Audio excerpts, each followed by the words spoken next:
জি, আসসালামু আলাইকুম স্যার। ওয়ালাইকুম আসসালাম রহমতুল্লাহ বরকাত। জি, আমি দুবাই থেকে বলছি। ওই বলেন। যখন জামাতে বাড়ি ফরজ সালাত আদায় করি, বাড়ি কোথায়? দাড়ি মসজিদে বলছি। জি, বলেন প্রশ্ন।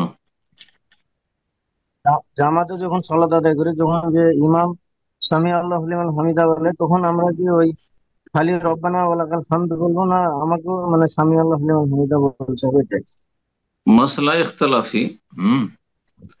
হানাবেলা হাম্বলি ওলামারা বলছেন যে সামি আল্লাহ লিমান হামিদার জবাবে মুক্তাদির শুধু রব্বানা ওয়া লাকাল হামদ, সামি আল্লাহ হামিদ বলবে না, এক কথা মুক্তাদির শেখ ইবনে বাজ রাহিমাহুল্লাহ, শেখ ইবনে উসাইমিন, এ সমস্ত বিংশ শতাব্দীর বড় বড় বিজ্ঞ আইম্মায়ে কেরাম তারা বলছেন এটাই বেশি রাজে মানে প্রাধান্যযোগ্য।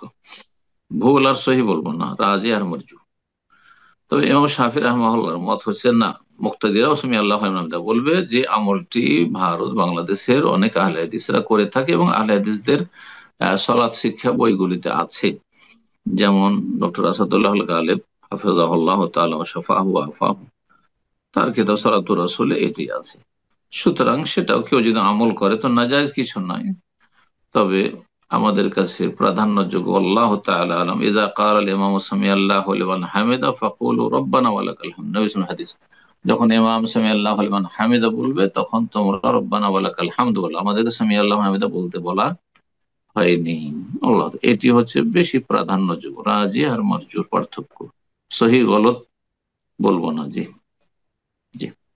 আসসালামু আলাইকুম রহমতুল্লাহ বারকাত। আমি ওয়ালাইকুম কুয়েত থেকে। আসসালাম ওয়া রাহমাতুল্লাহি ওয়া বারাকাতুহু। জি, সম্মানিত শেখ, আপনি কেমন আছেন? আশা করি আল্লাহর রহমতে জি, ভালো আছেন। আলহামদুলিল্লাহ। কোথা থেকে বলছেন? জি, আমি কুয়েত থেকে বলছি। আচ্ছা, মাশাআল্লাহ, বলেন। জি শেখ, আপনার অনেক আলোচনা শুনছি, শোনার পরে আলহামদুলিল্লাহ হেদায়েতের রাস্তায় আছি। আমার আলহামদুলিল্লাহ। একটা আল্লাহ ছেলে কবুল। আর দুইটা মেয়ে। আপনার জি, কথা শুনে ওই আহলে হাদিস মাদ্রাসায় দিছি আর কি, মোহাম্মদ আরবিয়া যাত্রাবাড়ি। মাশাআল্লাহ, আল্লাহ কবুল করুন। আল্লাহ তাদেরকে ভালো আলেম আলেমা করুন। জি, ওদের জন্য একটু দোয়া চাইছি আপনার কাছে। নেক হায়াত আল্লাহ দান করুন। বারাকাল্লাহু ফিকুম। আল্লাহ আপনার পরিবার, আহলে আওলাদে বরকত দান করুন, মনের নেক আশা পূরণ করুন। আমিন শেখ, জাজাকাল্লাহ খাইর।